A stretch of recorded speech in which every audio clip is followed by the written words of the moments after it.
This time on Highway Through Hell. Go, go, go! It's its own little world up there. 4 seasons of heavy rescue. Basically, we're all fighting a mountain. Looking back at the twists and turns. Look out, Don! Look out! Look out! We all get scared. Wow. And what's next for Jamie I miss driving trucks. on the Highway Through Hell. The last line of defense is a heavy rescue team ready to tackle any disaster. Because closure is not an option.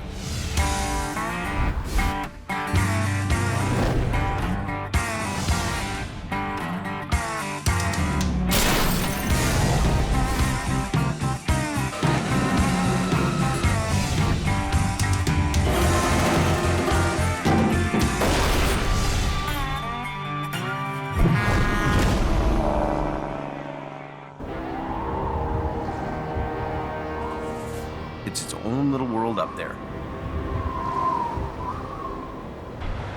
Holy, you poor guys on that coke. It is a very brutal, hard place to work.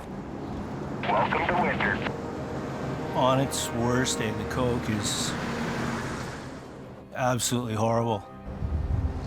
Coquihalla is like being on another planet. Yeah, it gets pretty nasty up there. The title of the show was Highway Through Hell, and it's really 3 highways that go through 3 mountain passes. And they're the most important transportation hubs in North America. When everybody else is getting off the highway, you're going onto the highway. Highway 5, Coquihalla. When everybody else is getting out of the weather,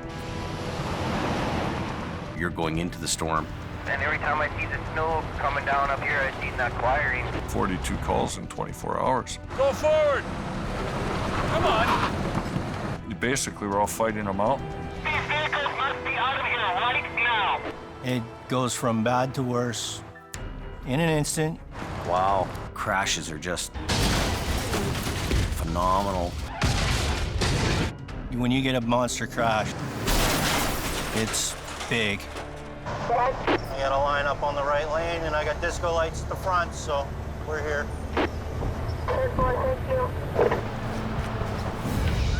Like the fist of God came down on it.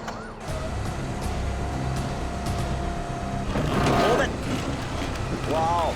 You have to be here to make sure that those roads are going to be open for people. Grab it in the middle, grab it in the back of the tractor, and pull the thing over. It's go, go, go. It's adrenaline through the roof. Hey, what is going on here? You got 15 minutes to get the road open because the highway guy is bitching. Closure is not an option. Extreme conditions. And it's really more than just one location. Northern Alberta is definitely its own brand of hell. Okay, let's go. You get in let's here. go. Stop all traffic. Flat and windy, cold. It's cold out today. Minus 53. It's pretty white out up there. It's not for the faint of heart.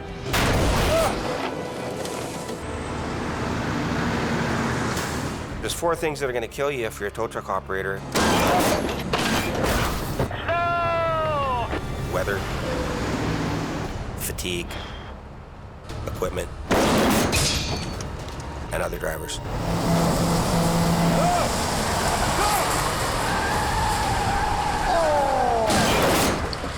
The danger is real. You don't know if anything else is going to come down and get you.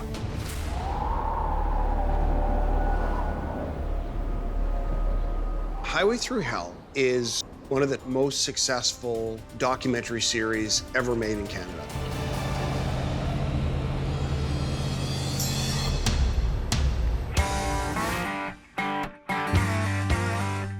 Highest rated premiere of any show on Discovery Channel ever. Seen in 170 countries. It's one of the top ranked TV shows just about everywhere it's played. Oh, that thing's broken right in half. People are rubberneckers. Unbelievable, man.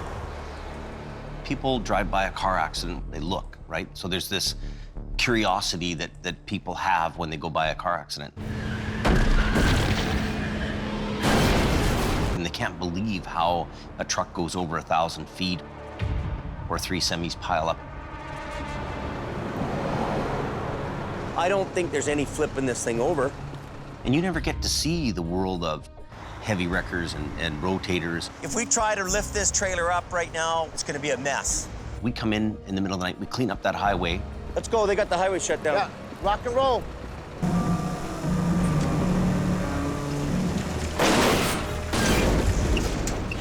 Yeah, baby! At the very beginning, we all agreed we were going to make a show that really captured what it was like to try to keep a highway open. No holds barred, we were going to tell the real story. Why doesn't he just pull down on that thing? And the public saw that. Don't yell at me, buddy. Get in your truck and go Don't home. yell at me. I'll get into a truck stop and I'll see a trucker. And he'll say to me, keep it real, James, keep it real. Well, we are keeping it real. It was real all the time. Just another night on the highway through hell.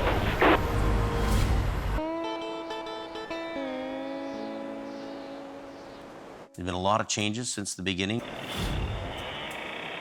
The one thing that's constant is change. So happy when this place is not a mud pit anymore. In season 1, we have 1 location, a couple of big wreckers. We have a small, tight little crew. Pull, come on. 5, 6 guys. You've got Sammy here, Big 10-4. Kevin, Somebody's gonna tag somebody today. Bruce. Come on. Adam. It's neck and neck right now. I don't know. Ken. Nice. Yeah, I like keep doing that. Yep. Beautiful. We had a pretty good crew. That went pretty quick, eh? As a team, we were unstoppable. Highway 1 is now open, boys. At the end of season 2, let's get out of here, man. I've had it. This is stupid. Competition was in. They're like dogs chewing on a piece of meat. The wrecks are down. We really are faced with the reality of financial stress. Bills every day. Some of the guys at the barn that we deal with all the time, And you don't feel you can... well, we can't survive. Survive. Really, we can't survive. They say to us, look, go to Fort Mac. There's lots of work up there. There's money in the oil fields. Go to the oil fields. Go to Alberta. The oil boom's on at that time. The work's everywhere. And we either get on the ride or stay back and die. We really don't have any options. So we go up there. Look at that. Just like money, money, money all up and down this road all morning, eh? Yep. Hey, go ahead, Colin. Get over! Decent, Jimmy. Decent.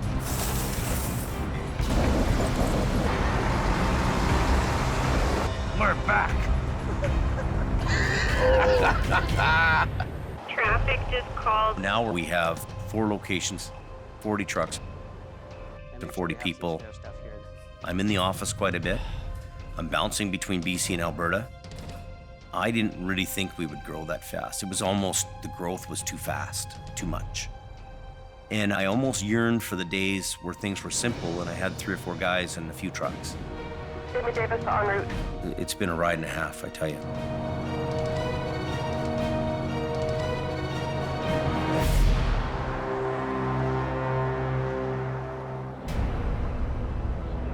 Looking back over these 4 years, That's the big one. there's been certain jobs that just stood out. What an absolute disaster zone. Some of the largest, most complex, most technical wrecks. I'll do the lead if you want to catch up, okay? Keep going. There we go. Some of them are just unforgettable. Oh, see the rock slide there? Unbelievable. In season 1, we get a call for a head-on in the canyon. Nothing much left to that, eh? One truck had swerved for some rocks that had just come down, hit the other guy in a reefer trailer truck, and he went right over the edge. Holy moly. Good 100 feet down. The other guy went off into the rock face and burnt to the ground. What was really amazing to me is the carnage of this job. Parts, pieces, burnt down to the ground. It was really huge cleanup for us. That shows you just how dangerous the rock fall can be. A big rock can come down and crush a semi-truck like it's nothing. I remember how to do this. It's been a while. One of my favorite wrecks is the airbag job we do in season 2.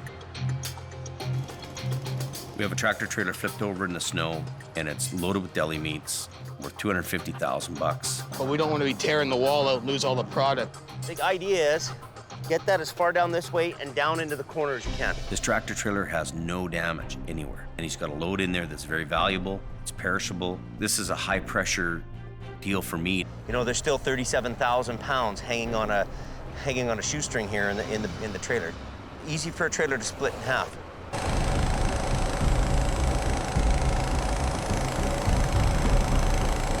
You can push up too hard on one bag or not enough on another, and you can push the wall in. Now it's do or die right now.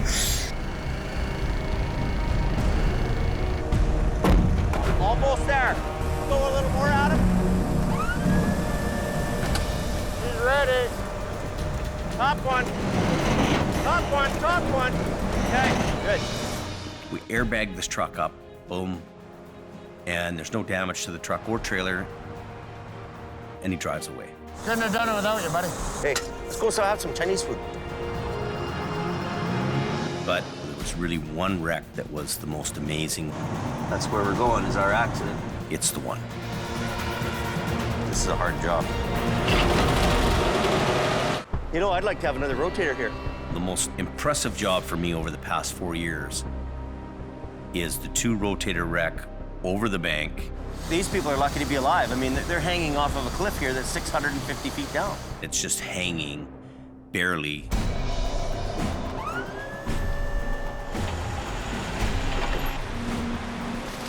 That was a tough wreck. As long as I break it up and just poke through on that end, we'll be good. We had to get Jamie's brother, Jason, out there with his rotator. We had to get Jamie with his rotator. The biggest challenge for me and Jason is to bring this wreck out of the canyon, fully loaded. I'm gonna boom in a bit, okay? Don't flip our big rotators over the bank. It's like having a big hand and just picking that tractor trailer up and putting it on the road. Pulling against each other a little bit. This is a huge job for us. Hold on, hold on. Stop! That is what you live to do. We've got 80,000 pounds hanging in the air there, and let's get this thing back on its wheels. Let's get it in here and on the road. All right, Jen.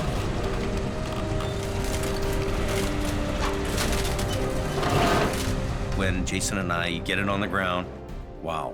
It's just beautiful. That's a textbook job. And I'm like, we just did it. It's a great feeling. We didn't drag the oil pan over a rock. We didn't drag the whole unit up and puncture a hole in the bottom of the trailer. Good recovery is what really makes my day. What's going on, man? What's going on? And this is the one that stands out. And it's the reason we got the big gear. That's about as good as you get it in this business. You know, it takes a special kind of guy to be in the wrecker business.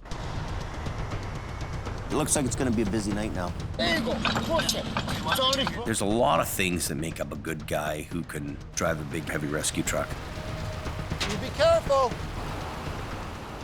You gotta be kind of a Marine to be in the wrecker business, especially when you're doing mountain recovery. Are you the guy who caves and falls to the ground? He's up and down the bank. Or are you the guy who stays up and holds the log? Yeah, I'll do it. It's about, are you tough enough to do the job? If you're physically fit, that's part of the equation. The other part is, do you have the mental capacity? Unbelievable. There's 4 here. 5 pieces, 4 trucks. Sure, you can go buy a wrecker, the same as you can go into a golf store and buy clubs, but you leave that golf store, you're not Tiger Woods. It is a mess. You have to be able to think on your feet. Trailer's not wanting to release. Figure it out. Get it done. That's what they pay you for. The biggest problem solving I had to deal with rolling over a truck that's 3 times the size of the wrecker I was driving. Keep going. Just keep going. I should put my wheel lift down. Keep pulling on it, man. Yeah, let's run what you brung.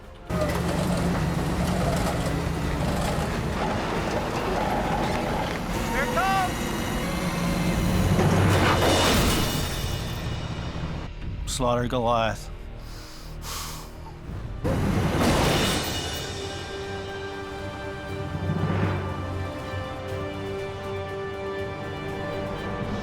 Anything? Nothing. In the world of heavy rescue, you have to expect the unexpected. Ah! The wall just cave in? Anything can happen. What do we got here? When we show up to an accident, we don't know what we're getting into until we actually get there. Wow. We have to come up with a plan on how we're gonna get that thing out of there with only the tools in our head and the tools in our truck. Everything is always different. It has to go in the bay. You've always got to be thinking outside the box.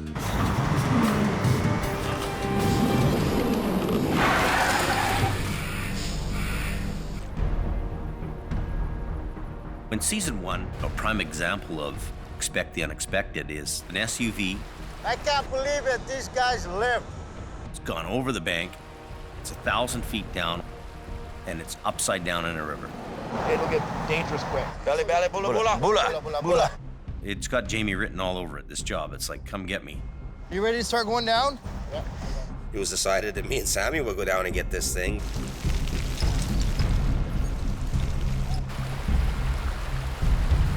So we got a little bit of a bite on it with it. You threw a kind of a hook into it. The biggest challenge in this whole thing is the wire rope. If you put 1,000 feet of really heavy wire rope on a spool, how do you manhandle it? The rope we use originally is light wire rope. Go ahead, slow, brother.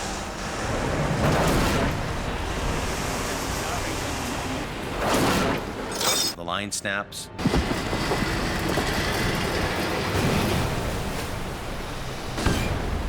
And away it goes down the bank again. You guys okay there? Eventually, we bring some really heavy 5/8 line down there. Coming okay? Looking good, buddy. Coming up nice.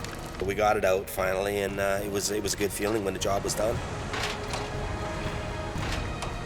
We got her done.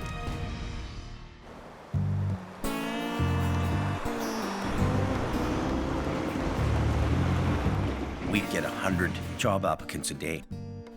So, we're gonna put this chain on. Some guys come here, they think they know what they're doing. You're already putting it on wrong. Can you get it? Reaching back. The first time they'd have to pull a drive shaft or cage some brakes, Have you ever caged a brake before, Rob?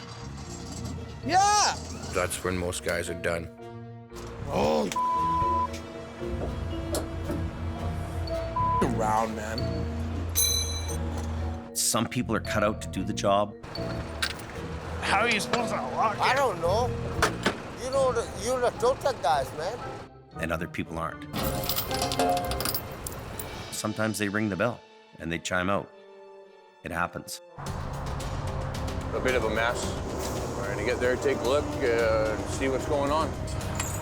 But Colin has really stepped up to the plate. Let's put a couple of snatch blocks down. Well, yeah, one for that. Yeah, at least to pull that down. A year into the towing industry, I was hooked. I'm gonna go ahead if you can grab the table. Did something I love doing. It's definitely in my blood now. Get over!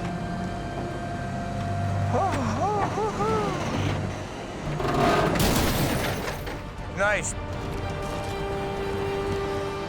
Okay, this line, but hang on, okay?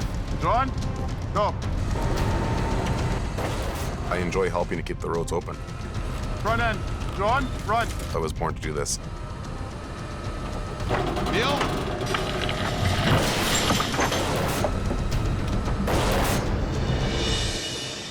Voila! Beautiful. Come on, get over! You got the right gear, We're getting there. you get the right guys, There she goes, watch out! This is what we live for in the recovery world.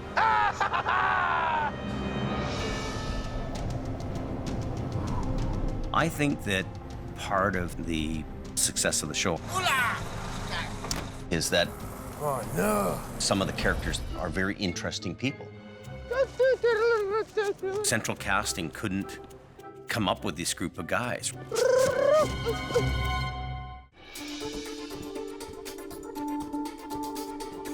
When you're watching Highway Through Hell, it's got such a diverse makeup of people and characters. I even gave you peanuts. I'm not a bad guy. And they each contribute something different. You gotta work hard. It doesn't ever get old. It never gets boring. Central casting couldn't come up with this group of guys. Somebody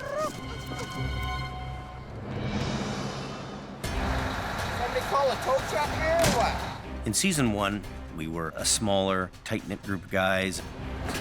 Kevin and Adam came as a package. Those two were a package deal. We were his competition. These two guys are the biggest thorn in my side, scooping our jobs, so I had to hire them.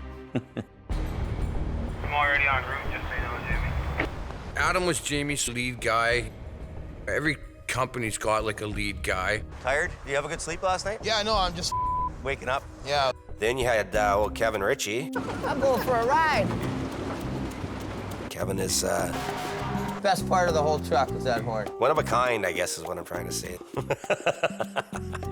It's my baby. You don't got this truck washed yet? You can walk all the way around, buddy. Sammy came to Jamie as a laborer. We get a wreck tonight, well, then it'll be dirtier for tomorrow. That's right. And as my swamper. He was always a hard worker, and he was always happy-go-lucky. If I scratch the side of my truck, I'm gonna kick your ass. Oh, no, just learn how to drive. Bula, bula, bula. Bula, bula. Happy every time. Whereabouts on the Coquihalla are you going? When Ken first came to us, he came from the city. 5-4 is on location. I met Jamie in 1985 when we were both driving little trucks. Okay, job well done. He recruited me for 10 years, and I finally said, well, what the heck, I got nothing else to lose, and I came up. You sure you can handle this big city guy? No problem, buddy. You sure you're gonna do her? I was born in a ditch. And it was like, okay, well, let's see if this city guy makes it.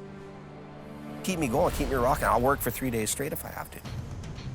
Ken works at a competitor company now, but we're still good friends and talk all the time. The company's called Mission Towing, long-established company. Jordy's the boss. I love his personality. He's fit well into our organization. It's been really good so far. When I arrived in Hope, Bruce worked for me first. I can go 36, 52 hours without sleep. Doesn't bother me. Bruce was one of the original guys in season 1. He was old school. I don't like cameras in my face, and when I'm trying to do my job, you guys are in my way. He's what I grew up around. Come on. He was definitely a hard ass, and a couple words or less tell you how it is. And if you don't like it, get the hell out of here. When we learned that Bruce had cancer, it was really a tough blow to everybody. When Bruce passed away, I felt sad for him. But on the other hand, I was happy he was not having to deal with it anymore.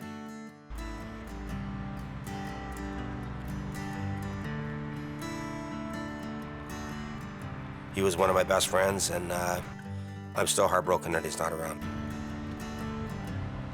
Bruce's truck's parked in the yard, sitting there, and I just can't bear to get rid of it. We still think about Bruce and talk about Bruce all the time. Thanks.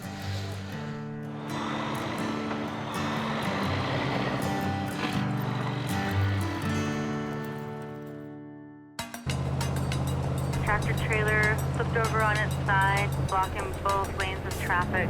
Scott Bird came to work for us in season 2. It's kind of a truck that you can use for a few weeks and at least make some money around here. Well, you know, one nice thing about it is it'll kind of fit in the gap on your museum pieces there. Me and Scotty have had always this love-hate relationship. Like, he can get on my nerves like nobody can. Like, you throw him in a truck and he's got a decent truck to work with, he'll make it happen.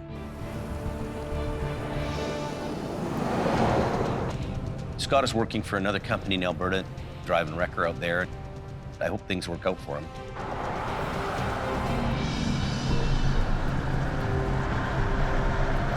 Hope for the best, expect the worst. Howie came out to work for us during season 3. I call him like the MacGyver of towing. Any problem comes, he knows how to fix it. As long as it's got some work lights on it and 2 winches of work, I'll figure it out. He doesn't talk much. He doesn't make a big fuss about it. He just makes it happen. I don't worry about proving myself to anybody. I just do the job I know I can do. Holy.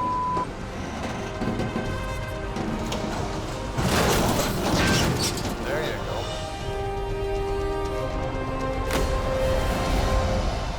go. Howie and his wife had a horse farm closer to the city. This is Dodge. And it was becoming hard on him and his relationship to keep coming out to Hope. He ended up working back in the city where he was closer to his house, which I can understand. I work for Clover Towing. Mostly do city driving now. I always miss going up on the Coke. That's the place to be. He did a great job while he was here. I wish he was back. Colin started out in season 3. We needed him in Alberta. Back up! Here you go, kid, have at her. Let's go! When I started with Adam, Take this side off, run it down there. now I was definitely the new kid coming into his sandbox. Let's go, come on! See you later. Adam isn't with us anymore. It got to a point where I surrender, I wave the white flag, man. Adam being in Alberta wasn't what he wanted to do. Let's go, Kayla. He loves his daughter to pieces, and you know, when he was away, it was taking its toll on the family. Got her? You betcha. You know, Adam and I were great friends before he left. Did you hear about that story? No. There's a bunch of pileups on 63. I don't really have any hard feelings to Adam, simply that we were on different roads and it didn't work out.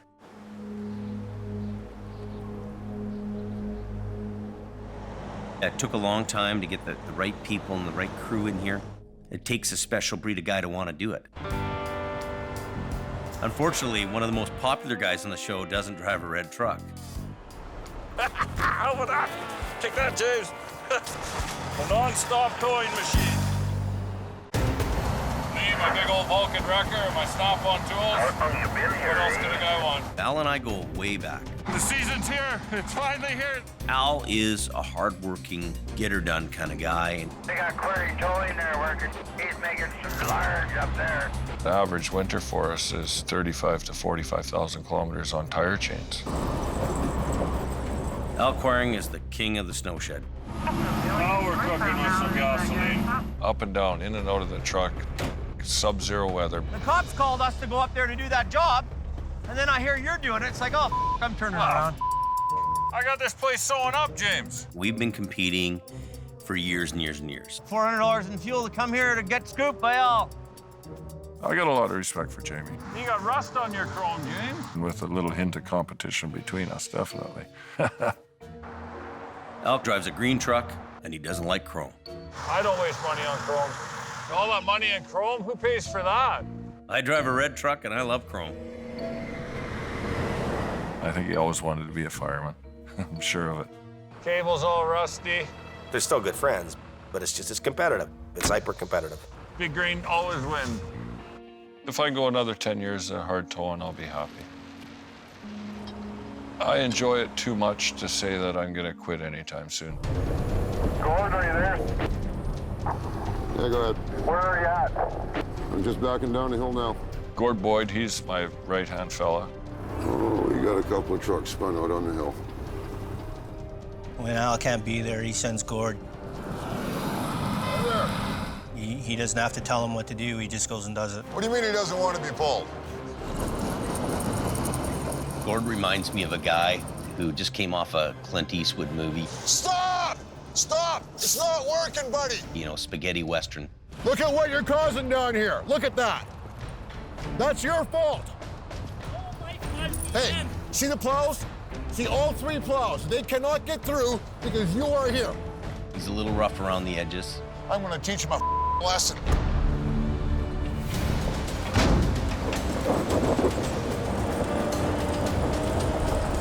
But Al's lucky to have a good guy like that. Just like that. They're few and far between. Welcome to the party, Gord.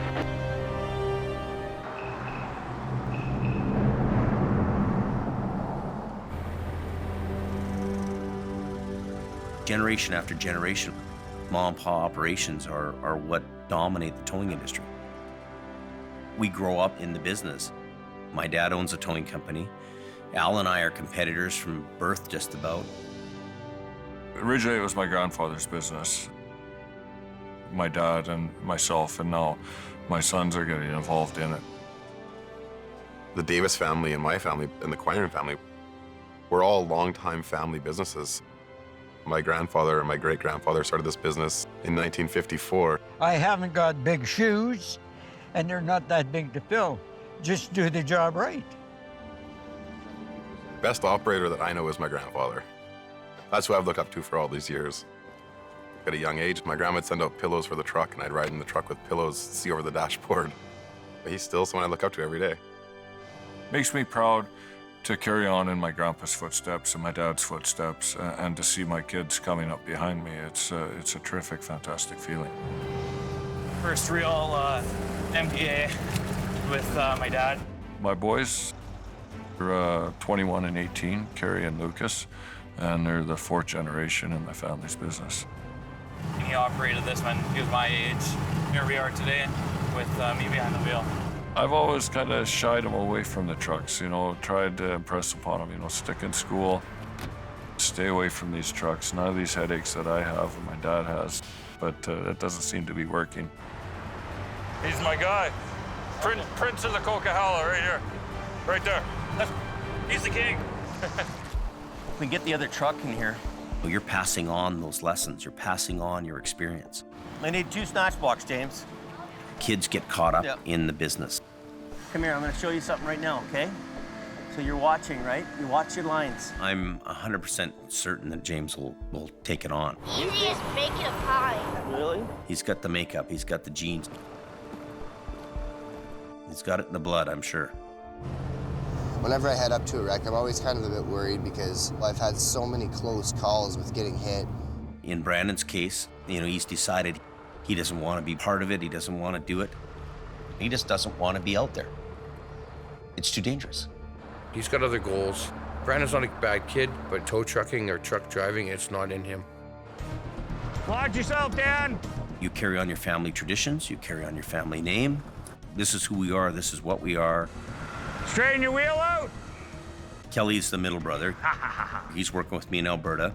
Okay, let's get this thing off the road. Jason's my youngest brother. Go time. Jason's daughters, Mattia and Jasmine, are very active in the business.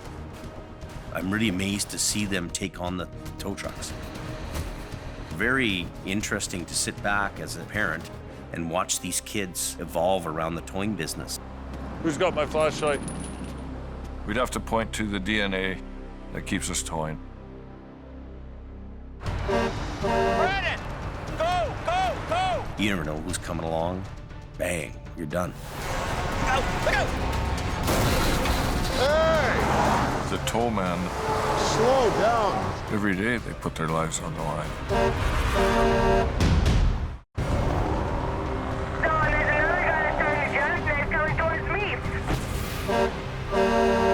Sometimes there's stories that come along in the show This guy's jackknifing right now.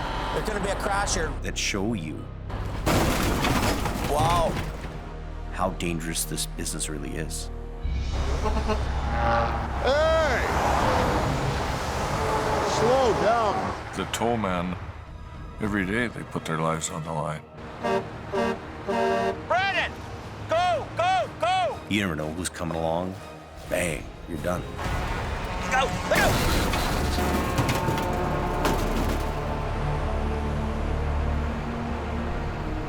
Even getting to a wreck. Got a guy there in the ditch. You're heading to some of them in a blinding snowstorm. Where the f*** is the road?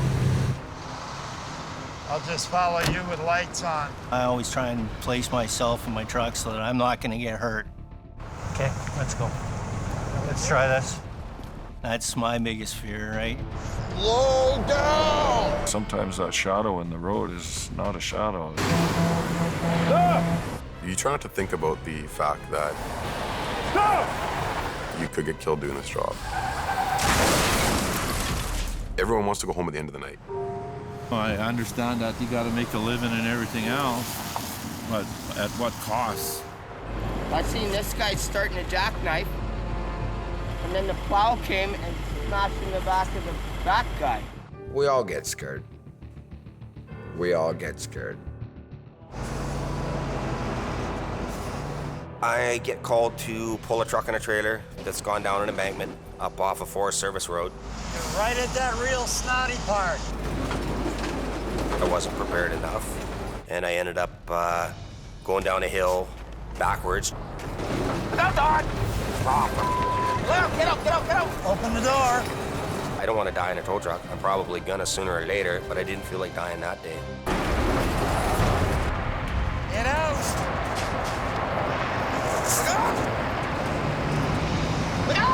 Get out of here!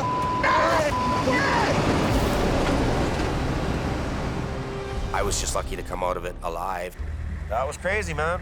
I'll never put myself or my coworkers into a situation like what I did that night, because it's just not worth it. One thing about our outfit, we've had some material damage. This is like a goat's trail, this place. We're spinning out. But we've not had persons injured or killed on the job. Oh my God. We've been lucky, but there's lots of times when other people haven't been lucky. A friend of mine was loading a car on the side of the highway. Somebody come along too fast, bad tires, and instantly amputated his left leg. Seeing what happened to Martin really hit home for everybody. Here's a guy at the side of the road working, and he loses his leg and his life's changed forever. Hey, buddy. Hey. How are you? Well, you know, things have changed a little. Oh my God. I still get asked, how's my friend doing? How's my friend doing? How's my friend doing? So I know that that particular episode really touched a nerve with people. The flashing yellow lights aren't just so I can look cool. They're there for a reason. Sometimes when you see a serious accident, those events can change your life forever. Yeah, she was first aid nurse, so she came up to help. There was your big mistake right there. Heavy rescue operators are out there on the front line every day. Sometimes you come face to face with the ones that don't make it home. Another vehicle came down the hill, struck that vehicle again, and then struck the woman that got out to help and killed her. That's not a fun part of the job. That's not a rush. This is some of his personal stuff, so we'll keep care of that. I've seen a few bodies. Things run through your mind. You wonder who the person is. You know, does the person have kids? You know, is there somebody at home waiting for him to get home? You don't want to ever see anybody die. I've seen a few too many.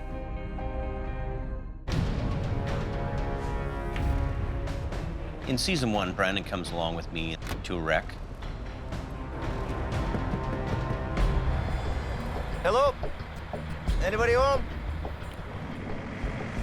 Oh my God. He's on the wheel. And he comes across the driver who's deceased. Guys underneath the wheel. Guys underneath the wheel. Is he really? Guys underneath the wheel. Oh my God. Hey, no, get the out of here. Don't even look at it. And Brandon's only 16 years old. I could see the hollowness in his eyes. This is a big shock for him. I don't want to see that ever again. That's... Oh. That day will stay with him and the rest of us for a long, long time. There's one fatality. And then there was the one up the canyon with the formaldehyde tanker, which took a young kid's life. Somebody makes a poor choice. It's never good. I try not to take it home with me. It's not.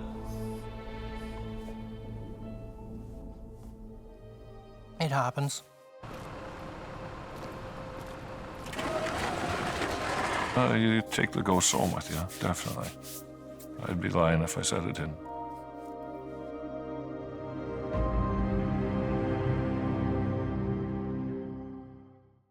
What's this about a wreck? Yeah, I got an accident here just on the other side of this corner, guys. Number one reason why I think the show does so well is its honesty. Watch your back. I don't know what we're gonna do with that landing gear. When you see anything that happens on this show, it is 100% real. We're lucky. You can't stage somebody putting their truck in a ditch. Nobody's gonna do that for TV or for anything like that. When we're there cleaning them up and you guys are filming us, that's what's happening.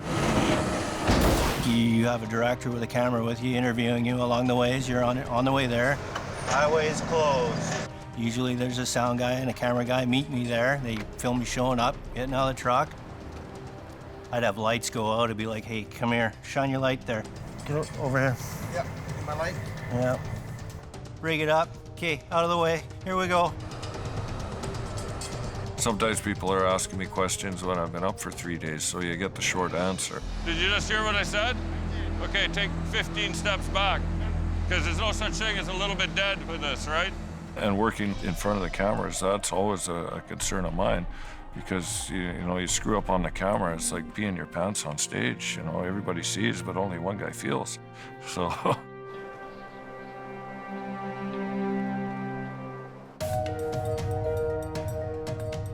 One thing I'm very proud of is the fact that the show has actually helped reduce accidents. Westbound, Highway 1. We need you guys to slow down. It's almost putting me out of business, believe it or not. We got snow squalls in with that wind. It's opened a lot of eyes to what really can happen up there, which is a very good thing.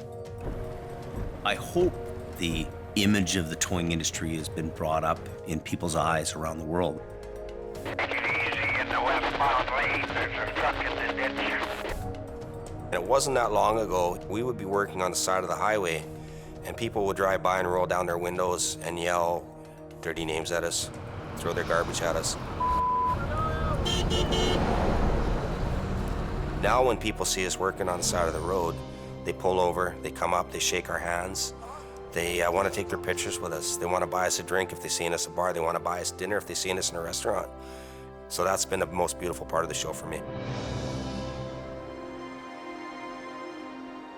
Looking back on where we started and where we are now, is this really where I want to be? I don't own the company, it owns me. The problem with growing so fast is you always have growing pains. He suffers from the same problem that I do, that there's only one of us. Can't be everywhere at once. Al and I have grown up in this business together. They've taken a direction that's been very conservative. Well, I'm finding myself wishing to be the size of Al's company again.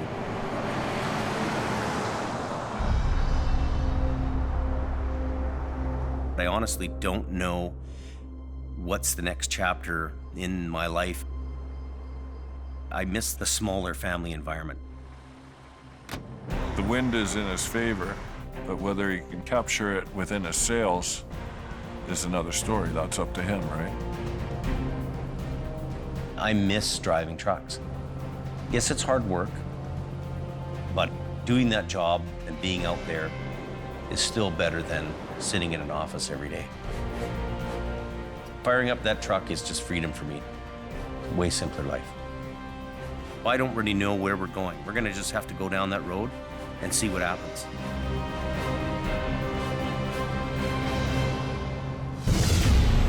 Next time on Highway Through Hell. Another one. Spun out. One final blast of winter. That's it, we're towing you. Means one busy night for Al. I'll stay there until we're done.